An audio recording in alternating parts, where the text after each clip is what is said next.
Change a question, change your life. When it comes to planning your life, I want to get you to learn to ask 3 questions now. And the first one is not, what am I going to do? And how many understand why now? Say I. The question you want to ask yourself is, what do I want? What's my outcome? What's my result? The word RPM, the first one, is to get you focused on the target. The target is not the activity. The activity can change. It's what's the result I'm after. If you know exactly what it is you really want, what you desire, what you're really after, clarity is power. The more clear you are and specifically what you want, the faster your brain can get you there. But if you're generally saying things like, what do I want? Well, I want more money. Fine, here's $1, get out of here. Did you achieve the outcome? Yeah, when you're that general, you think you're not getting your goal, you are. The way you language your goal, the way you think about it, you're receiving it. I want to feel a bit better. I want to lose some weight. Fine, you lost a pound, you're done. Because your brain's like a servo mechanism and a bomb and a missile. The old days, you shoot a missile and the target was going, and if you missed the trajectory, you missed it. Today, what happens when the missile's not on course? What happens? It locks onto the heat signature, and what does it do? It moves and follows it. That's the way your brain is if it knows the outcome, if it knows the result. So RPM starts with, I got to know the result. This is a results planning system. The rapid planning method, but you can think of it as a results planning system. I need to know the result I'm after before I ever ask myself what to do. That takes more time, but it's worth it. Now, for time's sake, I'm not going to do this with you right now, but I'll tell you what I do when I've taught this to people and I've got a full weekend to do this in. Just give you a picture. If I asked you right now to write out your name, your full name. Now, some of you abbreviate your signature, but write out your full name in cursive. Go and do that one time. Write out your full name in cursive. I can't even use the word cursive. Is that really the word people still use? It means in handwriting, I guess, but in cursive. Just write it out full name, because you can do this later on. Full name. If you normally abbreviate, don't do that. You have to write out the full name. Now, if I had you get with a partner, and you can try this later if you want, I'm just going to tell you because I don't want to take the time because we have such limited time today. And I have your partner say to you with a stopwatch here, okay, ready? And I go, go. And you write it out. And you tell me when you're done. I go, stop. And I write down how long that was. So let's say you wrote out your signature and it took 5 seconds. And they say, ready? Write it out. Ready? Go. You tell me when you're done. Stop. And I write down 5 seconds. I have to do that 10 times. You'll find in the beginning, you'll be, let's say, 6 seconds. I'm making it up. Everybody's signature is different. And you probably might get down to as little as 5 seconds. If you have like an iPhone, you could do it as a digital stopwatch. You could see the milliseconds. Then I say to you, I want you guys to write every other letter in cursive. In other words, you're going to write half as many letters. How long do you think it would take to do it? Half as much time? Most of you will take twice as much time in the beginning, and then eventually, what's interesting is, if I do it 10 times, and the last 2 or 3, and this makes no logical sense, and again, I don't want to take the time to have all of you do this 10 times, 10 times, 10 times, but you can go do it on your own, I'll just tell you the result. In most cases, even though you're doing half as many letters, you cut it by 2/3 of the time. There's something happens when you break an old pattern and you do it fresh. Your brain over the years has learned ways to move more rapidly since when you did your original signature, and you'll do it in 1/3 the amount of time. It'll take twice as much at first, and then it'll cost you 1/3 amount of time. Now let me tell you why I'm telling you this. The system I'm calling the rapid planning method, by the time I show it to you, you're gonna go, this takes more time than just making my to-do list. When will it take more time? When? Initially. But once you get it in your nervous system, it'll take you less time because your brain will be thinking in outcomes and not activities. And when you think in terms of outcomes and not activities, pretty soon, some of the activities on your list you don't even need to do to get the outcome. You find a better way to get the outcome quicker. Now, how do you do that? Yes, 3 questions. Question 1, what is my result? What is my outcome? What is it I really, truly want from this? If you're going back next week, and you say this next week, what are the most important what? Outcomes for me to get this week in my business. And you just write those outcomes out, not your action items, the outcomes. If you do that and nothing else, you'll be ahead of the game. And if you just keep looking at those outcomes every day, how am I doing on that outcome? Your brain will come up with ways to get to that outcome. I promise you. Focus on outcomes, not on activities.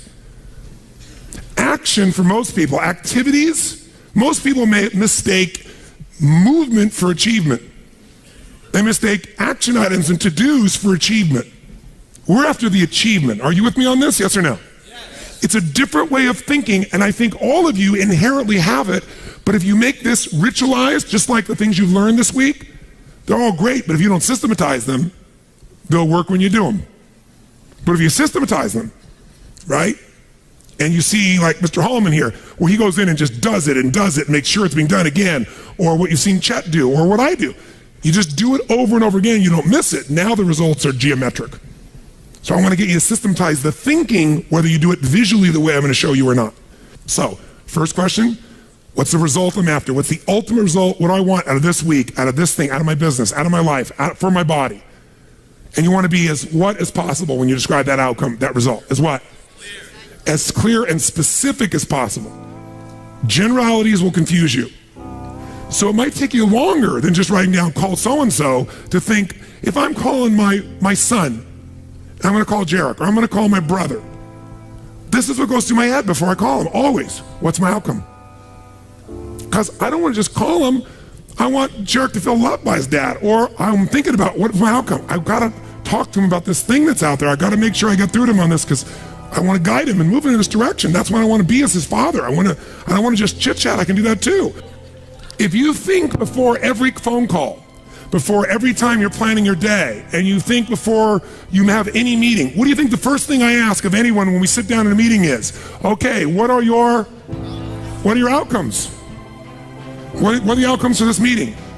First thing I want to know, because if I know the outcomes, guess what? A lot of meetings, they're done pretty quick. Because if I know the outcome, you don't have to go through all the activities to sell me on it. Just, that's your outcome? How do you want to do it? Sounds good to me? Rock. That's how you make a meeting productive. I know a meeting's productive not by the hours or time. Sometimes it takes longer to the outcome than you want, but I'm going to get the outcome. That's, by the way, what you see with me on stage. That's why my times vary. But it's based on an outcome. I'm going to get that outcome. I don't give a damn whether it's the right time or not. I want to do it in that time, but I must deliver the outcome. How many get that? And by the way, how many like to have your company focused on outcomes, results, and not activities? Say I. People say all the time, well, did you get that done? Well, I left them an email. I left them a voicemail. I've sent them 3 emails. How many times have you heard that? When that happens with me, I'm like, but I don't show it. I just like, really? Wow, that's fascinating. We'll explain about our culture. It's about getting the result. So I can help you if you can't figure another way to do it, but there may be 12 other things we might want to do. Maybe they don't have the answer. Maybe somebody else can give us the answer.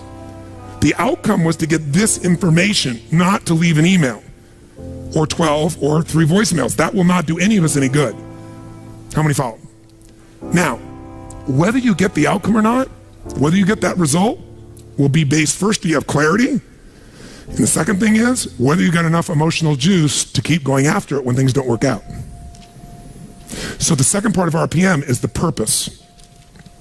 RPM, by the way, how many knows what it means when you increase the RPMs in a car? Anybody here? What does that do? It builds up what? Power, speed. Higher RPMs, you can explode through something, right? You can make something happen. So think of this metaphorically also, this rapid planning method, this result planning method. So it's rapid planning, it's a result planning. You want a results-focused, purpose-driven, massive action culture. That's what RPM stands for. It's how you build up power and you break through. But whether or not you get that result will be, are you clear and specific? But also, do you have enough juice when it doesn't work out? How many of you are going after an outcome in your day or in your week, and for whatever reason, you're not able to get it? The person doesn't respond, they're not there, the thing's not there, something interferes, somebody interrupts you. Who's had their plans interrupted? Raise your hand, say I. So whether you keep doing it or not is, do you have enough emotional juice? See, guys, you all know out of this week, you got more than enough to take your business to a whole nother level. You got more ways. You can go home and be artists now. And some of it, went by so fast, but many of you have the program. You'll watch enough times, you'll be there. Somebody's going to invite us in. We're going to be there and make sure you do it. So it's going to happen. But the art of it being followed through or not is going to come. Do you have the emotion to follow through? And that needs to be a part of your thinking also. So the next question I've always asked, besides the outcome, is why? Why is more important than how? Why are we doing this? What's the purpose? Purpose is more powerful than object. Purpose is more powerful than object. You say, I want $1 million. That's a great objective. I want $1 billion. Great objective. I want to feed 3,000 children in my community. That's a beautiful objective. It's even more specific. But even that objective, you might get excited about, so you realize what it takes to feed 3,000 kids. right? And the politics involved and all the people that don't follow through. And then you have this good intention and somebody else is pissed off because one of the kids didn't get fed, right? And you did everything you know how to do. What's going to make you keep going? Purpose. Why do you want to feed those 3,000 kids? Why do you want to make that $1 million, that $1 billion? Why are you going to take your business to the next level? Why is the most important thing to know? Because that's where all the emotional juice and fuel is to actually get you to go through when the challenges show up. Every person you see who's on fire and is successful knows the why. You know what the problem is? You might know the why in the beginning. You wrote a mission statement and stuff like that. You got to know why you're doing this right now. This right now. That's what's going to engage you and activate the why. You might have a why, but it's not active. How many follow the difference what I'm talking about here? Say I. Otherwise, that little law of familiarity shows up. You know, well, we're doing this because da-da-da-da-da, and you repeat the why, but it has no emotion behind it. See, if I take a stick pin, no, I don't see anything like that, but you know when a woman has a blouse and they have like a little stick pin in it? Let's think that stick pin is a word. And I take that stick pin and I throw it at you. Are you going to feel it? Barely. But if I take that little stick pin called a word and I wire it to the back of a giant iron bar called emotion, now I can take that stick pin and put that thing right through your heart. That's the power of why. RPM. R is the result, the outcome. What you're after, P is the purpose. It's the why. 80% of success is why. 20% is how. Get a big enough why, people will figure out how to do it. Yes. How many agree with me on this? Say I. So you better know your why. So, talking to the president, tell me something. What's your outcome? And then why? And then once we know the why, we know what you're after and why, then the question is, how do we do it? We know what we're after, why, how do we do it? By the way, are there lots of hows to get to an outcome, yes or no? Yes. Are there many paths to get a result, yes or no? Some are more efficient than others. And you're not going to know. So you know what you do? You brainstorm out all the hows you can think of. All the things you could possibly need to do to get that result. And then you narrow it down to the 20% that makes 80% of the difference. And you'll find out you don't have to do that whole to-do list. In fact, wouldn't it be nice to write your whole to-do list and not do it and still get the outcome? How many prefer that? Say I. That's RPM. I love it when I don't do my to-dos and I got the outcome. That's the coolest thing in the world. You might have done one or two of them, but it's then learning selectively which ones are going to create it. But the only way to do that is to brainstorm out the M, the massive action plan. If I know the result I'm after, I know what it is I want, what's the outcome, what's the result, what do I want specifically, clearly, and I know the why, and the why has got to move who? Who does the why have to matter to? Everybody around you. Well, if it's a why you're trying to get everybody to deal with, they got to have a why involved in it. But people do things for different reasons. People donate money for different reasons. Some of you donated money the other day here because you were moved by the experience. Some of you did it for connection. Some of you did it to contribute. Some of you felt guilty if you didn't do it because somebody else did beside you. Or you have a lot of money and you feel guilty about it because you didn't earn it. I'm not saying anybody in this room, but that's how some people are. They inherited it, so they feel guilty. Some people do things to get their name up on the wall. Some people today do it anonymously and then tell everyone. Isn't it true? Yeah, just confidentially. That was me. And everybody tells everybody that it's anonymous. They're doing it for significance. Some do it for connection. Some do it for contribution. I don't care why a person does it, but we do it. But if you're going to work with a group of people, you better make sure the why touches on all their needs. Does that make sense? When it's you, whose why does it have to be? Whose why does it have to touch? Whose purpose does it have to be? Your own, for you to be moved. So if you know the result and you know the purpose, now you need the M, which is the massive action plan. We also call the massive action plan the map. It's your massive action plan, your map. How are you going to get there? What are you going to do? And by the way, when you're crystal clear on what you want and you know why you want it, you can make a big map. You can brainstorm a million ways to do it. Not all your houses are going to work. That's why you make a whole map. And then go back and gradually asterisk the ones that are the most important and go hit those. You might get the whole outcome in the first two action items and get rid of your whole rest of your list.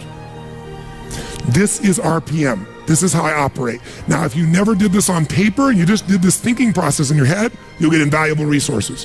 If you learn to put this on paper, it'll be more powerful because then your brain isn't racing and you can see it. If you make it into a system that you personally use, your productivity will explode. If you teach your whole company to do this, your company will go to levels you can't even imagine because everyone will maximize their productivity.